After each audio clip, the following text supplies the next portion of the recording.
যা প্রবাসীদের গণতান্ত্রিক অধিকারের পথে একটি বড় বাধা দূর করতে পারে। এই সব দাবির পাশাপাশি প্রবাসীদের প্রতি তার আরেকটি গুরুত্বপূর্ণ বার্তা ছিল। তাদের দায়িত্ব কেবল দেশকে দেওয়া নয়, দেশেরও দায়িত্ব তাদের সম্মান দেওয়া। তিনি প্রবাসীদের এবং দেশে বসবাসরত সকল বাংলাদেশির প্রতি আহ্বান জানান, সকলে মিলেমিশে সব হাত একত্রিত করে সব মেধাকে এক কেন্দ্রে এনে ইনশাল্লাহ আগামীতে দেশকে সামনে এগিয়ে নিয়ে যাওয়ার জন্য। তাঁর এই আহ্বান জাতীয় ঐক্য এবং সম্মিলিত প্রচেষ্টার গুরুত্ব তুলে ধরেছে। ভবিষ্যতের এক স্বপ্নীল চিত্র তিনি প্রবাসীদের সামনে তুলে ধরেন।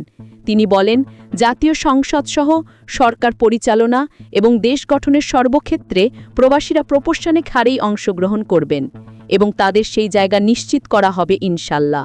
তিনি স্বীকার করেন যে এটি একটি দীর্ঘ প্রক্রিয়া এবং আজ বললেই আজই হবে না, তবে এটি তাদের স্বপ্ন। তিনি দৃঢ় বিশ্বাস ব্যক্ত করেন যে আল্লাহ চাইলে একদিন এই